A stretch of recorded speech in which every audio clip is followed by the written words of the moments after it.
I'm here to tell you guys about the best shaving products I've ever used. They're over at oldpostroadoils.com. These guys sent me the shaving soap for men and the aftershave oil for men. Both are incredible. I have to say, the aftershave oil for men blew me away. It smells amazing, which is important, but there's no chemicals. It's all natural, and it's actually really good for your skin. It's not one of these things that burns or dries your face out. And let's face it, I'm 45 years old. It's time to make sure I'm taking care of my face so I don't look like an old man in a few years. But women, they've got stuff for you too. They've got rejuvenating oil for women and specialty soap for women. And I know a lot of you guys have beards. They've got the Old Post Road beard oil for men. So check this stuff out. It's really good. They've got hand and body wash and things like that too. I'm telling you, this aftershave oil for men is the best I've ever used. I highly recommend it. And these guys are a very small company, veteran-owned, and they support this show. So they're going to give you free shipping when you enter promo code BUCK at checkout. That is BUCK, B-U-C-K, at checkout over at oldpostroadoils.com. Go check them out. Let's get to the show. You are now listening to the Counterflow Podcast, a place for dissonant voices and unapproved opinions. You get split in fucking half, but I call the hologram graph. But I am the center inside the placenta of math. You clash with cyanide gas and die fast. Rhythmical equivalent of solids, liquid and gas. We smash your sinus with the power of Lord Titus. But I am the virus inside of the iris of Cyrus. Here is your host and humble narrator, Buck Johnson. What's up, you guys? Welcome back once again to the Counterflow Podcast. Great to have you with me this week as I've got one of my favorite guests returning to the show. Over the last month or so, I've done several episodes that are aimed at helping you see through a lot of the propaganda that we're being bombarded with these days. It's an information war, as a great man once said, and we're in one, and we are definitely in one. We've been in one. But with this Russia-Ukraine stuff, there's been even more of it, I would say, than there was over 2020 and 2021 with COVID. It's definitely at a higher pitch than it's been. And honestly, I thought it was going to be hard to top 2020 and 2021. But then the world gave us Russia and Ukraine. And I think you all are aware that there's been a lot of crazy propaganda aimed at making certain people look bad and certain people look good. You remember over 2020 and 2021, there were a lot of bad people that, well, basically hated you and me and told us what we had to do to be a good person, what you couldn't do. You certainly shouldn't be going outside and going to gatherings and church and bars and all of these things, or you're a bad person. Well, you might have noticed that some of those same people are lining up now. Even maybe let's include a few others that were possibly good on COVID. They've joined the crowd that's just basically parroting talking points from the State Department. And now in 2022, it doesn't really take a brave soul to stand up and say, you know what? Lockdowns were authoritarian and they were BS. They didn't do anything. In fact, they did more harm than good. It doesn't really take a brave soul to say any of that stuff now, or that the results that we were promised from the jab turned out not to be true, didn't it? Well, it doesn't, of course, take a brave soul to point that out now. It takes a bit more bravery to push back while you're in the midst of something, a propaganda war, right? It took a little bit of bravery to push back against a lot of the COVID propaganda in 2020, let's say summer of 2020. Not so much now, right? Well, if you were just going to repeat, like I said, the talking points of the State Department, that doesn't take much bravery. But if you're going to push back against that narrative and to say what, let's say, Tucker Carlson is saying about Russia and Ukraine, or what Thomas Massey's been saying about Russia and Ukraine, or, of course, as always, what Ron Paul is currently saying about Russia and Ukraine, the forever brave Ron Paul, it takes more bravery to say the things these people are saying in regards to what's going on in Ukraine with Russia and everything that surrounds this. My guest, Pedro Gonzalez, it takes a little bit of bravery to say the things that he's saying. He's one of my favorite guests, like I mentioned, to get on this show. He's often on. Oh, wait a second. Did you hear that? A very wise man told me recently that the word often is not pronounced with the T in it. So, like I was saying, my guest, Pedro Gonzalez, is often on the Tucker Carlson show. He's got a terrific Substack where he's taking a lot of deep dives into this Russia-Ukraine situation, the information propaganda war that's going on as well, of course. He's currently doing a deep dive into who exactly this Zelensky character really is, and that's over at his Contra Substack. He is an associate editor over at my favorite magazine, Chronicles magazine, and we're going to kind of sift through a lot of the propaganda surrounding Russia and Ukraine. And like I said, remember, listen to this with an open mind and realize to repeat what CNN and various Hollywood stars are saying about Russia and Ukraine takes no bravery. It takes no digging, no fact-finding. But to say the things that you will hear today, it takes a little bit more effort, and you're putting your neck out there, let's face it.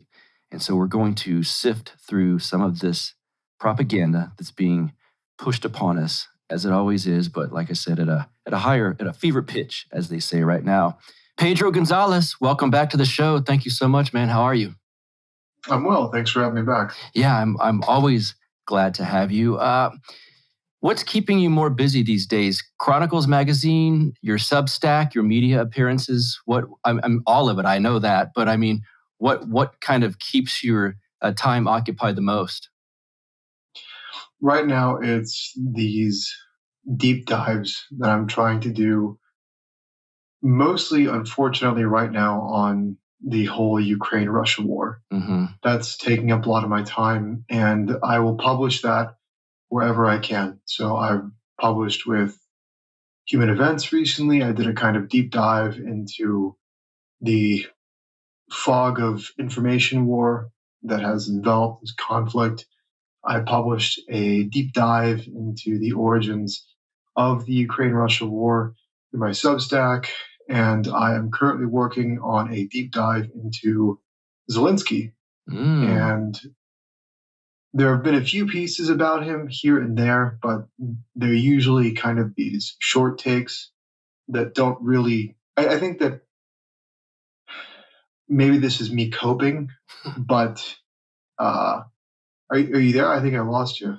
I'm here. Yeah, I still got you. Okay, strange. On my screen, it says you're having a slow internet connection on your end. But if you can hear me and see me, then it's fine, I guess. I got you. But yeah, like I said, maybe this is me coping, but I think that there's a kind of desire for these long form investigative stories that take a much closer look than, say, 800 words your typical column would allow you to. So I don't know where I'm going to publish that, whether it's going to be my newsletter or somewhere else. But yeah, like I said, unfortunately, this is eating up all my time. I like to focus on other stuff. Like I was previously really focused on crime and I guess you could call it the LGBT agenda as it pertains to children and trans ideology. But yeah, I mean, this conflict is kind of like the issue right now because it threatens to pull us into the Third World War. I mean, unfortunately we're already involved, right? World War III hasn't started yet. I think that is such a stupid talking point, but it's true enough that we're as close as you can get to being involved without being directly involved.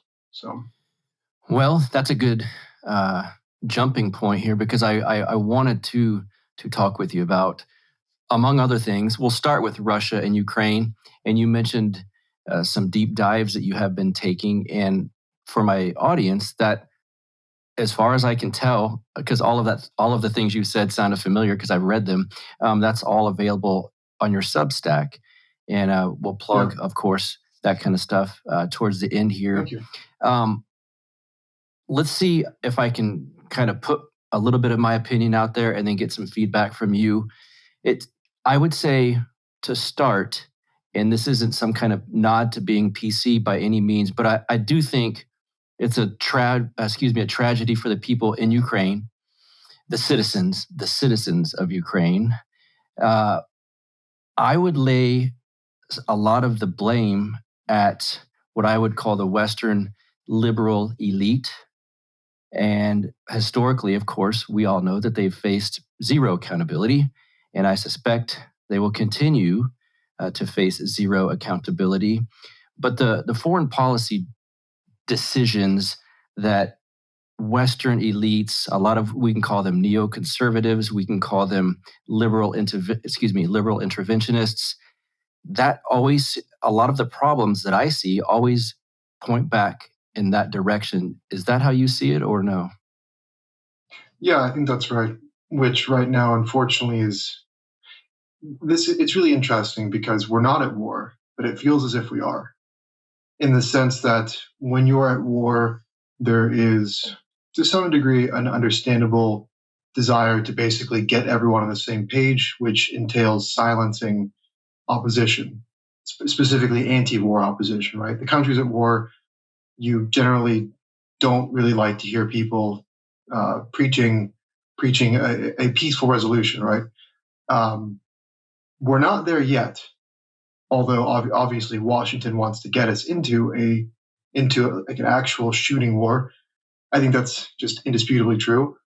We're not there yet, but it feels like it. Like you've already got Mitt Romney, Adam Kinzinger, Hillary Clinton, all these conservative and liberal pundits in media, apart from politicians, that are all saying basically the same thing. You're whether with us or against us. And it's like, wait, hold on. Us? With us? Like Ukraine? Us is Ukraine? I'm an American. Very, very, very strange environment. I've spoken to Glenn Greenwald about this, and he said that the feeling in the room right now is more intense than it was in the lead up to 9/11, or around 9/11, basically. That it just like again, it's because we haven't been attacked, right? Like we haven't been attacked, but we're being told that that an attack on Ukraine is an attack on us. Mm-hmm. Very strange and confusing and somewhat terrifying times, because these people are lunatics. Going to war would mean empowering the people that hate Middle America. Mm-hmm. You'd be giving them war powers. Yes, that is a horrifying prospect. And yet, that just I got a notification on my phone. It was a Fox News poll that found that more Americans want us to do more to defeat Russian aggression. It's like this is like, and it's funny because you look at just like scrolling through the Fox News app. It's like Americans think that we should do more in Ukraine, and the next story is like Biden ominously heralds the rise of the New World Order, and the next story it's like something about like corruption in Ukraine, and it's like these are like these headlines are schizophrenic. Mm-hmm. It's like Americans want to charge and to combat and like confront Russian aggression, but also like this war is not really about democracy. It's about like an NWO thing, and then also Ukraine is not actually a democracy. It's like it's a kleptocracy, just like a lot of other post-Soviet countries are, right? It just like but no one stops to like pump the brakes and mm-hmm. say maybe there's actually a lot more going on here than with us or against us suggests. But yeah, no, I think that's right. And going back to where this tangent started, that's what's being lost. What's being lost in the with us or against us rhetoric is who is actually accountable for this, or who should be held accountable. The obvious answer is Putin, right? Russia, Putin, bad. Okay, yes, they invaded Ukraine in February, correct. But there are things that happened before that invasion, believe it or not, and those things matter, and they go back a long time. And there's a reason why Serbians are on the side of Russia right now, and there's a reason why China, has not only. This was already happening before, like the kind of Eurasian bloc, but the alliance between China and Russia, that was already happening before. We've accelerated it by our reaction to the conflict. But also when China, when we're kind of like prodding China to basically take our side in this against Russia, and the Chinese government says, we haven't forgotten what you did in Belgrade when you bombed our embassy under the Clinton administration. it's like that stuff is like totally foreign to Americans right now. Like, what do you mean Belgrade? Mm-hmm. What do you mean we bombed an embassy in Belgrade under the Clinton administration? It's like, and all of that stuff actually matters, and we're not talking about it.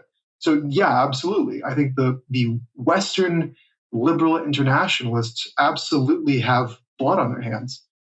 So, and it doesn't make you like, although I think it's important to understand that the whole Putinism framework that people like myself and Tucker Carlson and others are being put into, it's a straw man designed by liberal interventionists so that they don't actually have to confront their own guilt in this whole thing.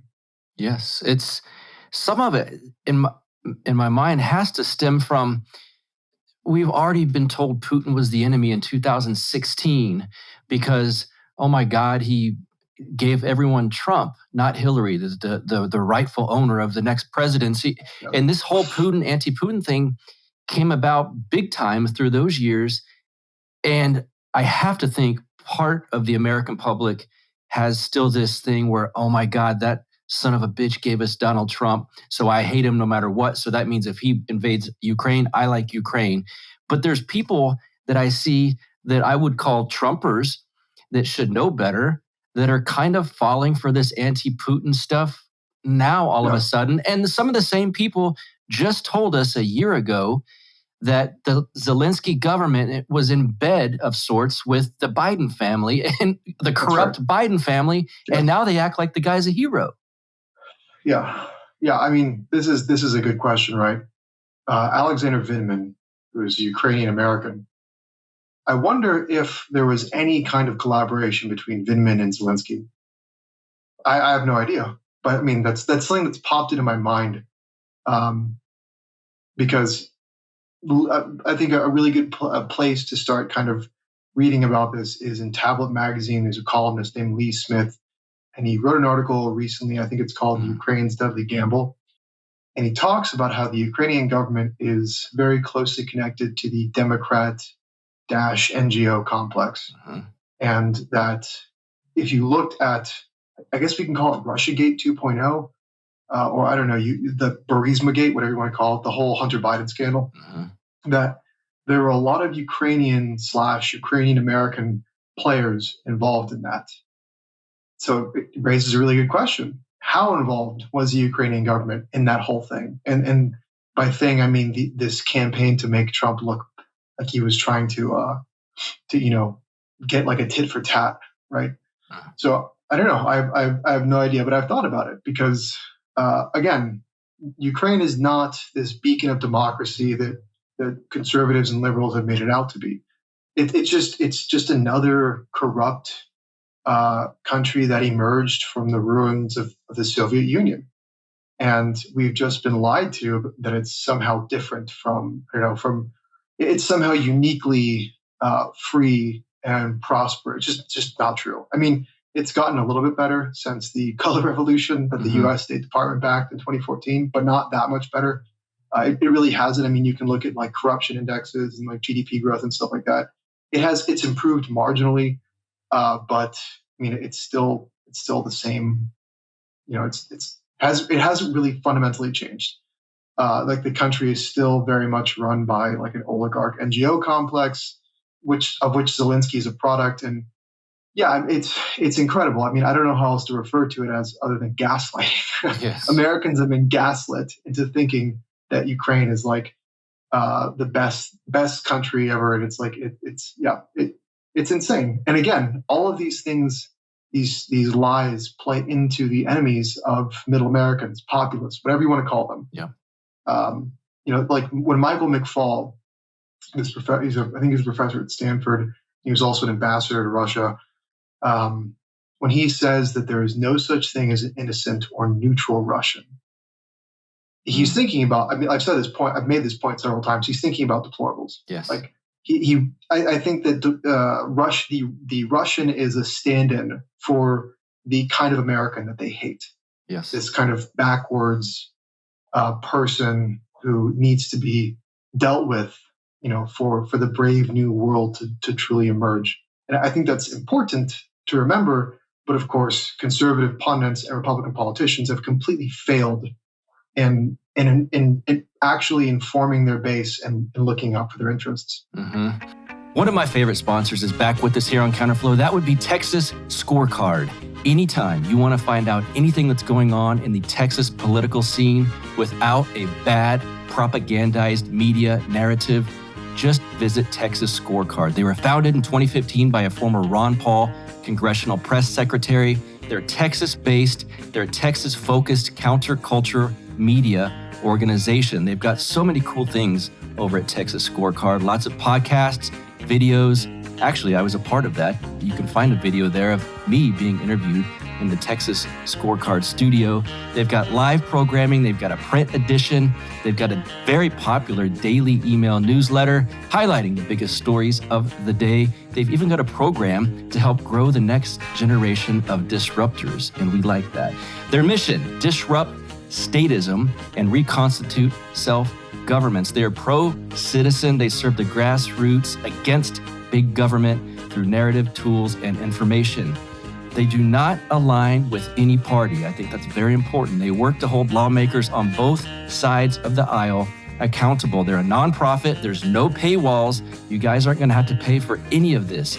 The reporting is always free. Find them on all social media channels by searching Texas Scorecard. They're on Facebook, Twitter, YouTube, all of that. You can sign up for their free daily newsletter at texasminute.com. That is texasminute.com. Think about this. They support this program for you guys. So just give them a look. Texas Scorecard. Anytime you want to find out the real deal of what's going on in the Texas political scene, Texas Scorecard is your one-stop shop. Let's get back to the show. Are there pundits on the right, well, quote unquote, on the right, or politicians even, that have disappointed you with this scenario, with this current subject, that maybe you thought over the COVID years were coming around a bit to seeing things more clear and being more red-pilled on everything? Are there some bigger names that you think, you've disappointed me, I thought you were better at this point? Disappointed I would have to have stock in these people to be disappointed in them, but kind of like people that are just kind of reminding us that it's very easy to denounce the Iraq war years after the fact, right? It's really easy to be anti-interventionist when there's nothing going on. It's easy to be anti-interventionist in peacetime. It's not easy to be anti-interventionist on the brink of wartime. And so people that I think are reminders of that, Josh Hawley, for one, who has, Josh Hawley has pretty much, I think, done everything or supported everything just short of a no-fly zone. But there's not a whole lot of daylight between Josh Hawley and guys like Tom Cotton. Donald Trump has, I think, recently suggested using nuclear submarines to deter Russian aggression. That's insane. And I mean, he's really just saying, it's not because he's thought this through. He's just saying it because, the conservative media is saying Biden is weak because he's not, establishing a no-fly zone or like doing more, whatever that, what does that mean? Doing more? We're supplying tons of weapons. We've got tons of troops on Ukraine's border right now. There's like a total media blackout about this, right? Like really ominous that it seems to be like a kind of force buildup at the same time that we're pumping tons of weapons into Ukraine. The Wall Street Journal reported recently that we have been covertly supplying Ukraine with a bunch of Soviet-era anti-aircraft weapons. So there's basically a lot of stuff that we're doing that the public is not being made aware of. But then you have politicians who are saying, well, we need to do more. It's like, what does that mean? And so, and that has become like a Republican talking point. Biden is weak on Russia. And so I think Trump hears that and he just thinks like, well, then that means I got to be tough on Russia. So we're going to sail nuclear subs in as close as we can get them to like Russian waters to send a message. It's totally insane. But I'm not surprised at all that Hawley, has done that, and I'm not surprised that Trump is saying that stuff. I will say that the people that have been good on this that I can name off the top of my head, MTG, of course, has been good. Yes. Thomas Massey, I think he's been the best because he has not only, stood up on the right issues, but he's also explained in depth, why the sanctions that we're doing don't make sense. Why a no-fly zone is suicidal. Why continuing to supply like the most destructive weapons we have to Ukraine is pretty like at some point Russia's going to think like, okay, you guys are basically in this war against us, or it basically just creates the conditions where we're moving in the direction of getting directly involved. Like Thomas Massey has been really cerebral. I really appreciate him on this, and so I think he's probably been the best on this issue. And I've never cared too much to. I've never been like a Thomas Massey stan, but I have to say I'm really impressed by it because again, it is really difficult to be anti-interventionist right now. So anybody who's standing up in the political arena on this issue, I think this is when it matters the most. Yes. Literally, when there are like millions of lives potentially at stake. It's funny, some of these guys on the like quote unquote right act like it takes balls to come out and just repeat CIA talking points at this during a time like this. It takes balls to be like Ron Paul was in 2001 and Thomas Massey is right now. It takes balls to say what Tucker Carlson certainly has been saying. Has he it surprised you at all, or do you ever wonder how he still has a spot on mainstream media? Tucker, Yeah. I think it's difficult because again, you look at these polls and it's hard not to get black-pilled that Americans are basically being gaslit into wanting to do more. And even if you ask them, what does more mean? Like they probably wouldn't be able to give you an answer, right? Whoever they're polling, probably. But he's still like killing it in terms of ratings. Yeah. And his demographic is not, obviously it's not just Republicans. Like he's also become increasingly popular with self-identified Democrats. And I know that when I went on there, and I didn't have a whole lot, I think I had like 2 or 3 minutes, and I talked about Victoria Nuland and the color revolution, and just briefly touched on our own government's guilt in this. And I got texts from people who were telling me that like my leftist friend was watching your segment or saw like a clip of it or something and said like you would never see this on Maddow. Basically, like like anti-interventionist leftists saw my Tucker segment and were like, thank you. Yes. So that is heartening. It's nice to know that like for as much as they are an indicator, Tucker's ratings suggest that a lot of Americans are deeply skeptical about what's going on, about the official narrative, and are fearful of this going further in terms of our involvement. But on the other hand, Tucker's like the only one doing it. Yeah. Like he's on an island at Fox News. Yeah. Recall Hannity's ridiculous game plan. We should just bomb the Russians, but then just scrub the identification marks off the airplanes that do it, so the Russians won't be able to figure out who did it, and that way they don't know who to attack. Or Lindsey Graham, going on Fox News and pounding the war drum and stuff like. Yeah. Tucker's on his own, so I think that's why he's on the air, is because he still it still matters, right? Like the fact that he is Fox News' biggest draw. It's like a paradox. Like he's Fox News' biggest draw, but he's saying the opposite of what everyone else on Fox News is saying. Yes. So keeps him safe. Yeah, at least Sean Hannity is being honest with you. He just wears a CIA pin on his lapel. And the irony on some of this is Hannity and just some of these CIA talking point parrot people are saying the same thing. You might as well work for CNN at this point, or MSNBC. That message is very similar. Yeah, no, it was shocking to see how quickly the talking points between CNN and Fox News just completely aligned, and how rapidly that happened. And then, of course, like Michael Brennan Doherty, the token-based populist guy at National Review, was like, it's so good to see CNN return to its roots. He tweeted something along those lines. It's good to see CNN return to its roots of doing real journalism. Repeating what the Pentagon is saying. Yeah. Real journalism, Michael Brennan Doherty. It's just a complete, some of this stuff is totally unsurprising. Like, it's not a surprise at National Review. It's just become a mouthpiece for the federal government. That's not surprising. That's basically what National Review has always been. Yes. So that's not surprising. But just how rapidly conservative and liberal media just completely became aligned on the issue and how aggressively, like Colonel Douglas Macgregor goes on Fox and gives a very sober analysis that contradicts what the Pentagon is saying, because it's true, frankly.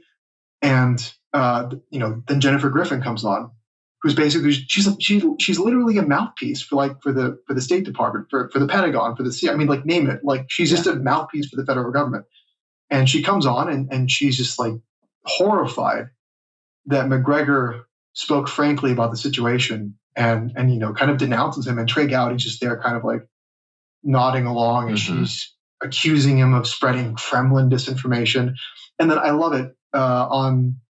She did another segment where she talked about biolabs. Yeah. And I don't remember who she was responding to. I think it actually might have been with Hannity. She did a segment with Hannity, I think.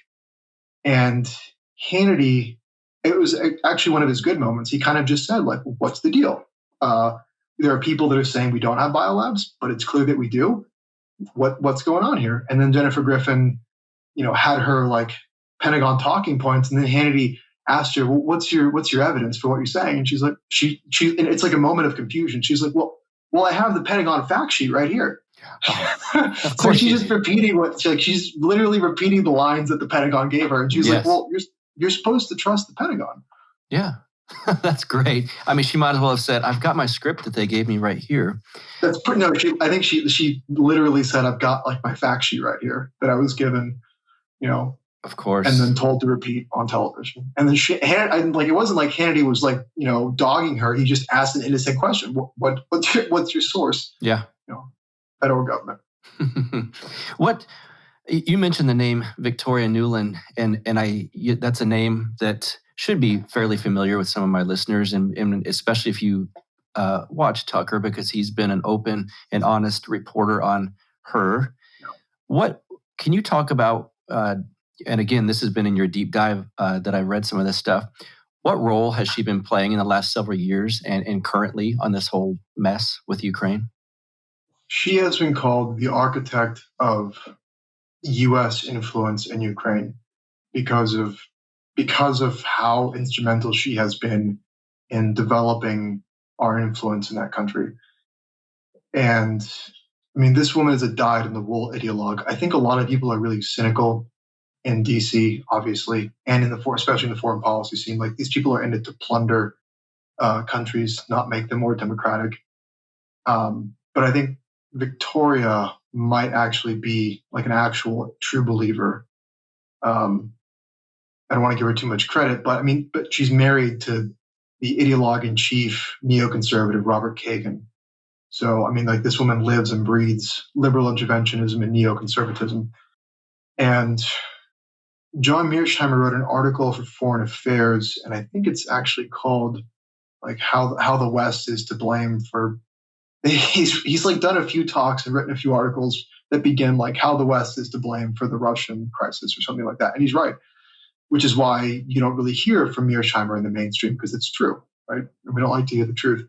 I'll return to this point, but James Burnham was a big influence on me. He said that the defining characteristic of Anglo-Saxon politics is hypocrisy. Yeah. And being hypocritical, it's always at pains to shy away from the truth. And it's true. And Mearsheimer is extremely honest about this. And he points out Washington's hypocrisy, which is why, again, the guy is hated. He's the premier realist geopolitical thinker, but your average Fox or CNN viewer has probably never heard of the guy. But so in an article for Foreign Affairs, Mearsheimer cites Victoria Nuland's figures and says that between 1991 and 2003, the United States pumped more than $5 billion into Ukraine. And a big part of that $5 billion effort, or greater than $5 billion, was the National Endowment for Democracy. And this actually kind of ties into the point about like CNN just repeating intelligence talking points, where basically the NED Victoria Nuland was a board member on the NED for the longest time until I think last year or so, where she just disappeared from the NED's list of board members. But anyways, so basically before the NED existed, and the NED is an NGO created by the federal government under Ronald Reagan, and it's on the surface, it's about promoting democracy, whatever that means. Yeah. But in reality, like the co-founder of the NED was very, very frank about this, Alan Weinstein. He said, yeah, we do overtly what the CIA used to do covertly, which is regime change. And we do that by training activists and basically kind of appropriating actual democratic movements or creating them, and kind of just, in the words of, I think Erdogan said this, that democracy is like a fast car. You ride it to your destination and then you get out. And that's basically what the NED does. And again, the NED is like I don't know, I've described it as a CIA front organization. Yeah. It's basically what it is.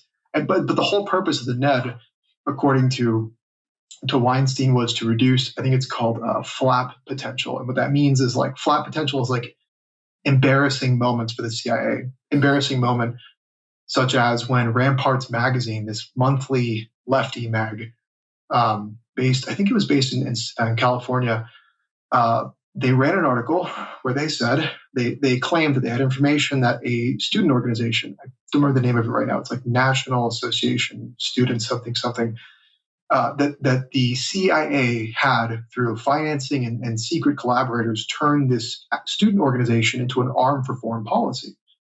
And they passed that story and their intel onto the New York Times, and the New York Times did a story of their own reporting on what Ramparts reported, and it turned out to be true. And it was really humiliating for the CIA because they got outed by basically co-opting these students and just using their organization to push their agenda. So the NED kind of eliminates that, because then no one can say that it's being done covertly. It's like we're doing it in the open. So, and I mean, Victoria is part of this whole effort to promote democracy, which really just means regime change, and bring countries bring foreign governments into alignment with the interests of DC, and by extension, people like her, ideologues and cynics. My favorite sponsors and yours, PalomaVerdeCBD.com. They've got some new products that I will be telling you about. As always, I can tell you, Carlos and Vanessa, the owners of PalomaVerdeCBD.com, wonderful people. So when you buy from them, you're supporting a great couple that are like-minded, and it helps support this show that I know you love. Check out these new products. They've got the CBD massage oil. Let your mind wander on that one for a bit here. They've got the full spectrum unflavored CBD tinctures. Check this out, ladies. After a hard day at work, how does a CBD bath bomb sound to you? Well, they've got those now. They've got the CBD soft gels, of course, the CBD gummies, mint tinctures, the salve stick, and of course, the pet treats, the stuff that my French bulldogs, Lux and George, both use every morning. Now, you've heard me rave about the sports cream before. I'm going to read you something one of my friends and listeners wrote to me specifically about that. Last year, I gave my dad a bottle of the Paloma Verde sports cream as part of a present for his 86th birthday. He's very active, walking 3 to 4 miles a day, as well as working with a strength and conditioning coach. Still, his back often bothered him because, well, no prescriptions that he takes ever fixed it. Well, he found the Paloma Verde cream to be very effective in relieving the occasional discomfort. Last week, he slipped on some ice in his driveway and suffered from, thankfully, minor injuries, including his back. For 3 days, he was unable to sleep due to his back pain. He had run out of the Paloma Verde cream, so I gave him the link to the reorder. It arrived within a day or two, and he immediately began using it. He sent me this text the next morning after enjoying his best night's sleep in almost a week since the fall. Quote, "The cream application last night worked like a charm. I was pain-free in just about any position." Unquote. In addition, my sister, who was staying with him, was so impressed by his results that she ordered some for her husband, who regularly experiences leg pain at night. My dad resumed much of his regular activity and attributes much of his recovery to the Paloma Verde sports cream for the pain relief and just how much it helped him get the much needed rest at night. Ladies and gentlemen, that is a honest-to-God true statement. Someone wrote to me about this cream that I'm telling you, I always brag about how amazing it is. You will find it at palomaverdecbd.com, where you will get 25% off of your order when you use promo code BUCK at checkout. That's BUCK at checkout for 25% off of your order. Go support them and support this show. You will not be sorry. Let's get back to the show. The propaganda, Russia's known for putting out propaganda, but it seems that this time around, Ukraine might have them beat, certainly early on into this. And you've written about the ghost of Ukraine and all of these. And I had people that should know better, that I know that are halfway intelligent. Hey, have you seen these pictures of Zelensky when he's fighting in the trenches? And these things that it's like the last 3 years or the last 2 years didn't happen. There's been so many people, like I said, that were skeptical against the jab, that were skeptical against masks, and certainly the head doctor of it all, Fauci, that grew to hate this guy and believe that the media lies all about this stuff. And the moment Russia invades Ukraine, whatever is shown to them on the TV or these apps you mentioned, like it's a meme war at this point, and TikTok, oh, well, that's all true. That's all true now. And so there's this ghost of Ukraine, and the idiot from my state with the patch on his eye, his name's slipping me right now because I can't stand him. But damn, I can't remember his name.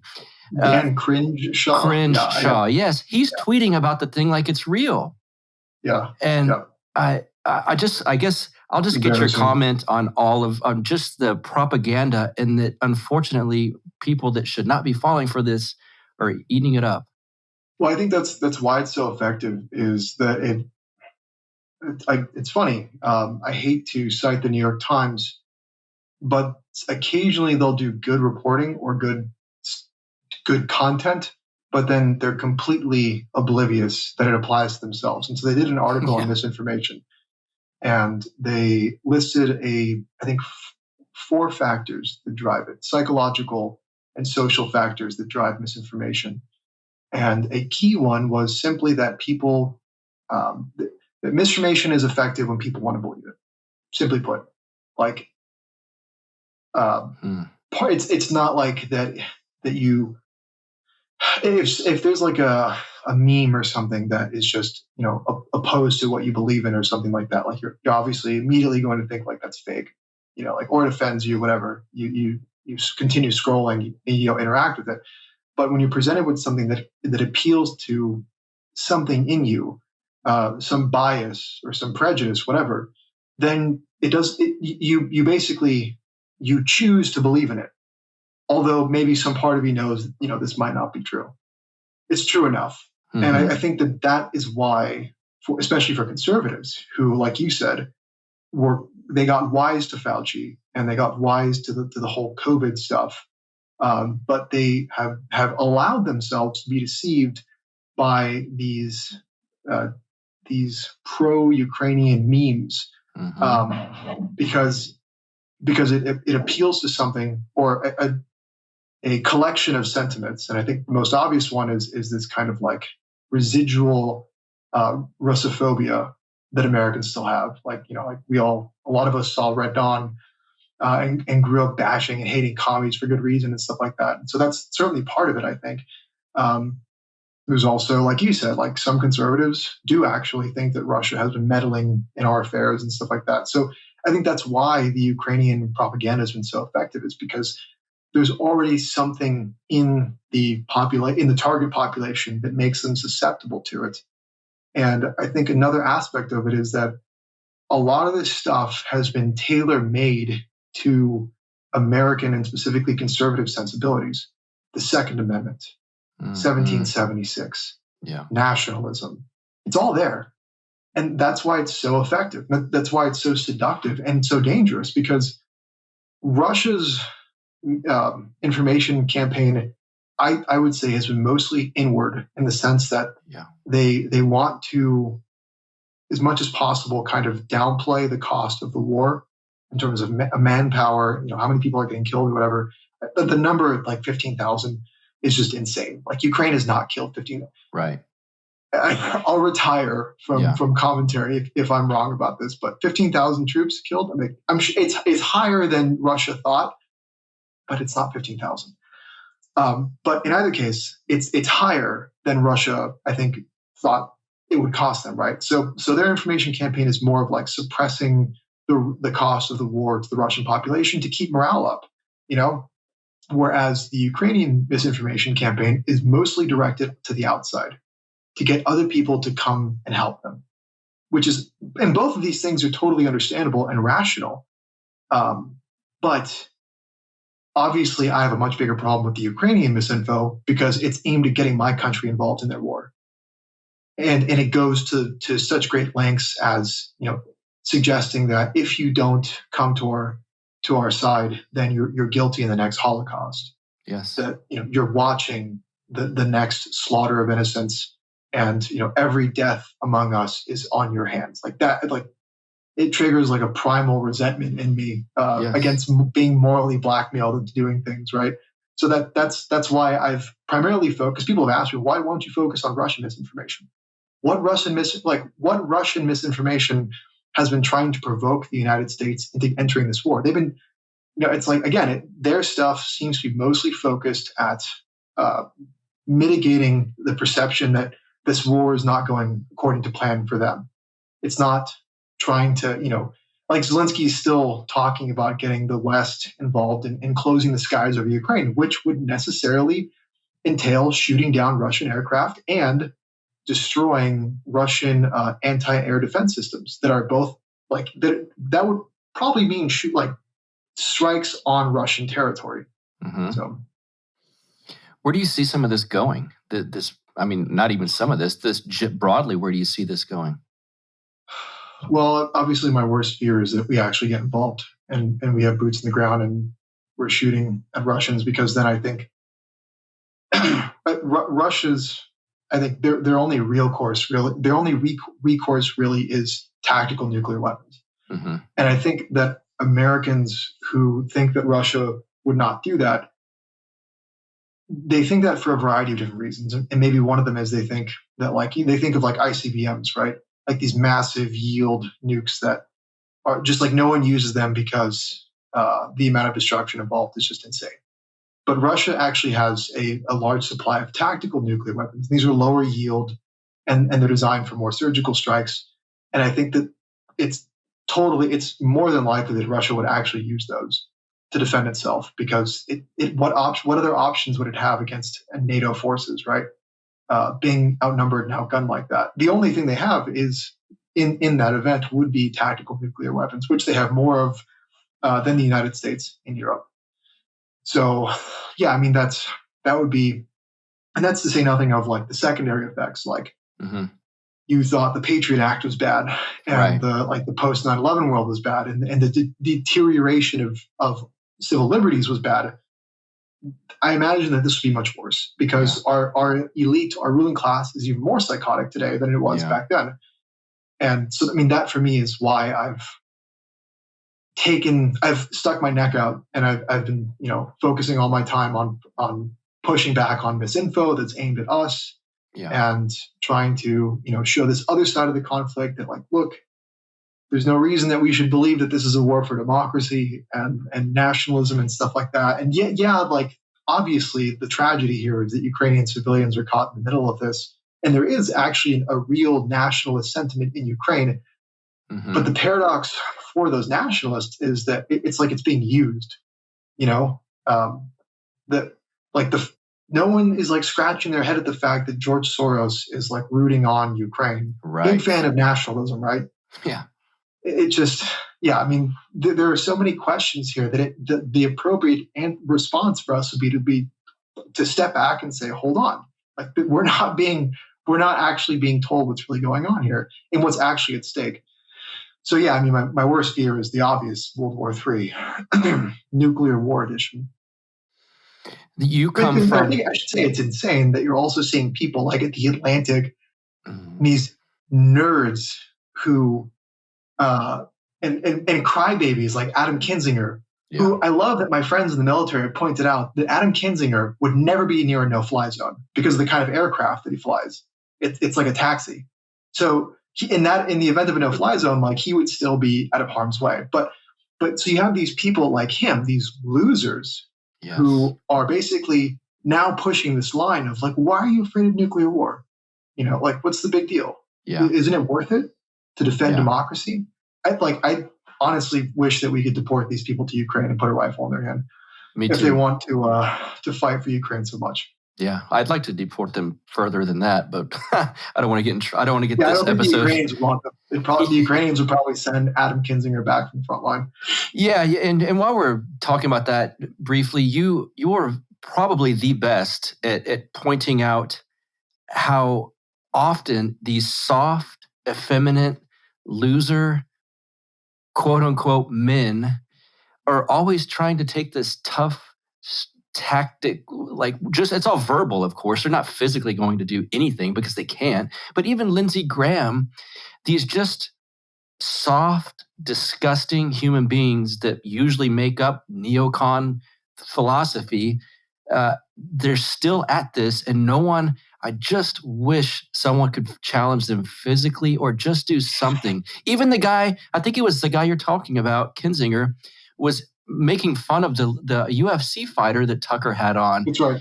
And it's like, please, disgusting. Just let that guy come after him. Something. It's difficult to not get angry about that, because it wasn't just that he disagreed with him. He was like shaming him. Kind of suggesting that this guy is not an American. Yeah. And again, Kinzinger would never say that to that person's face. The guy is a complete coward. He's so afraid of combat, of actually, putting his money where his mouth is, that he lied that he can't resign his commission as an officer in the Air Force National Guard, which is totally not true. It's just like you can Google resign commission Air National Guard, and there's like a whole, help sheet on how to do that. It's just like, he is despicable. And it makes me wonder why he's doing this. Like, is he really just like ideologically in the tank for Ukraine and whatever that means, or is there something else going on? I mean, there's a lot of money involved in this. The Pandora Papers revealed a year ago, I think, in 2021, that the Pandora Papers looked at more than 300 politicians and public officials from more than 90 countries, and it looked at where these people they have secret offshore holdings, and Ukraine was the number one destination in this investigation for these secret offshore holdings. There's a lot of oligarchs in Ukraine, also in Russia, obviously, but in Ukraine in particular. So it makes you wonder, like how much of this debate for democracy is actually informed by money. But I'm not accusing him of anything. But it's just like it just makes you wonder, like, why does this guy want to bring us into World War III with nukes for a country that I'm not sure he's ever been to, or maybe he has, I don't know, but he doesn't live there. He's not a citizen there. So why does he care so much about it? I have no idea. But yeah, I mean, like him, Lindsey Graham is a lunatic. And it goes back to the first point that you raised. How much guilt do we have in this? Well, in 2015, Minsk II was signed. So Minsk II was an attempt at effecting a ceasefire between separatist forces in eastern Ukraine, who viewed the government that was cultivated with the approval of the Obama administration in 2014. They viewed it as illegitimate, and so they declared independence, a group of separatists in eastern Ukraine. And since 2014, the Ukrainian forces and the separatists have been duking it out. Like, to date, more than 14,000 people have been killed. I mean, again, this is largely that civil war that has been raging for nearly a decade is a direct consequence of what Washington did, right? Yeah. And so Minsk II was a second attempt at effecting a ceasefire in 2015. And so it's signed in 2015.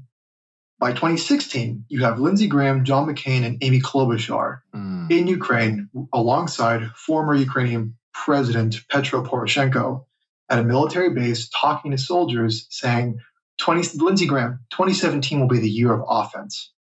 We're going to go back to Washington and tell them that we need to arm you and train you because 2017 will be the year of offense. Ukraine had just signed a ceasefire. And you have American politicians in Ukraine saying, we're going to use you as as a proxy in our war against Russia. It's like these people are actual criminals. Yeah. And like they should forget, getting them out of office. They should be in prison. Yes. Like they actually have blood on their hands. And yet they're on Fox News banging the war drum. I mean, it's maddening to think about it, really. Yeah, your brand of, let's call it, right-wing politics. I know you're influenced heavily by James Burnham and Sam Francis, both authors who I like a lot. One of the problems with the right and quote unquote conservatism has been that enough people don't listen to men like that. And there's been this steady drift leftward over the decades. And now we're at this point where, like I've heard you point this out, conservatives say, hey, my philosophy, my politics, my beliefs, my principles, they're the best. But if you really think that, then why do you try to basically kowtow to leftism and try to go along to get along when it comes to trans rights or whatever the issue of the day? There's always this soft willingness to like, well, okay. And then they get pushed further left because they don't understand this power game that Burnham knew so well. Yeah. Can you talk about that? I'll get you out of here quickly, but you're so good on this topic, and I just want to get this addressed because it's one of the things that drives me crazy. Yeah. Excuse me. Yeah, I mean, I've been thinking about this a lot, especially because this is like the real possible black pill, or just the demoralizing possibility is that the reason conservatives were so easily goaded into agreeing with libs, liberal internationalists on Ukraine is because they still actually share the same kind of framework for understanding the world. Yes. And that is, I suspect, connected to the fact that conservatives can't really break out of these like left-wing concepts. And so what do I mean by that? Well, the current debate over like trans athletes, right? Over men competing as women and dunking on women. Okay. So obviously a lot of conservatives are against that. But they're fine with Caitlyn Jenner, Caitlyn Jenner, whatever. I don't know if I can get sued for dead naming Jenner. But I mean, Jenner is a conservative star. Jenner received the promotion and support of people like Sean Hannity, and because Caitlyn Jenner has been I'm aware that I could be falling into the trap that I just described by referring to Jenner as a female, but I mean, like, this is, yeah. I mean, anyways, so Jenner has been outspoken about this issue, right? Like, men should not compete in women's sports, and so conservatives have looked to that person as a kind of like, well, this is a rational voice. But You see the problem with this. They've already accepted transgenderism, actually. Yeah. They've said they're fine with it. They just don't want it spilling into their bread and circuses, sports. And I think that's just a symptom. But I think probably actually the largest example of this is in the fact that a lot of conservatives are totally in lockstep with the liberal internationalist view of geopolitics. Which we're seeing play out right now in Europe. Yeah, well put. I knew it would be. Do you see more people like Anthony Sabatini popping up, springing up? Are there more guys like that on the radar that do understand your point of view, my point of view on a lot of these things? I hope so. I really like Anthony, and we get along very well, and I think he's trying to do really good work. But I don't know. Again, I mean, I think the really shocking thing about what's happened in the last month is it's kind of set us back years. We thought that as flawed as Trump was, that he had effected a kind of realignment. Yeah. and you had seen meaningful change in the conservative movement, or at least the kind of the dissident, or the populist conservative movement, whatever, that we have been witnessing a realignment of which supposedly people like Josh Hawley were part of. Right. But in about a month, we've seen that wasn't true. And so I don't know. I hope that there are more people like Sabatini who are just as a matter of being younger, don't have these kinds of, not necessarily being well-read on like based philosophers like Burnham and Francis, but just by virtue of being kind of younger. And therefore, like, they don't have the kind of residual anti-communism. There's nothing wrong with anti-communism, but I mean, it's not the Cold War anymore. Or at least it shouldn't be. And they don't have these kinds of prejudices that people like Sean Hannity would be. By prejudices, again, I just mean like a kind of instinctive hatred for the Ruskies and stuff like that. Just by the fact that they're just younger and therefore more detached from it. And also kind of more, frankly, self-interested. Like they're growing up or they're coming up at a time when, like the future of the country is kind of, there's a cloud hanging over us in a lot of different ways, demographically, economically, socially. Like there's all these questions that point to uncertainty. So why should I care about Ukraine? Why should I, what does this mean? Again, this is totally normal. Like, how does this help me as an American? I mean, and that is truly populism, right? And there's nothing selfish, or maybe there is to a certain degree, but I mean, look, America can't fix the world if it can't fix itself. Right. And so I hope there are more people like Sabatini that understand that, who are kind of coming up in the ranks, and that we'll see them emerge on the political scene in the next decade. I don't know. Hope so too. But like I said, it's been a jarring time, because I never really had any real faith in guys like Hawley, but still, I mean, like, all of the based populists turned out to be bad, with few exceptions. And obviously Sabatini is not him. I don't think Massey was never a populist, but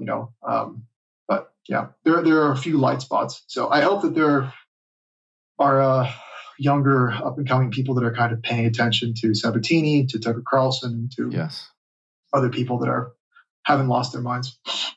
To you, that would be also you and everyone over at Chronicles.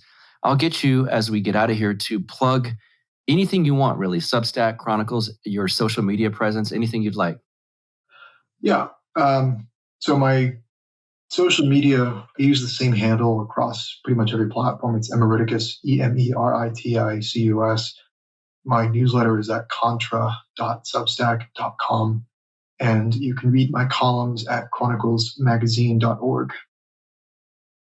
Excellent. I will link to all of that in the show notes page for this episode. Pedro Gonzalez, man, thank you so much for being here once again. This has been awesome. Thanks so much for having me.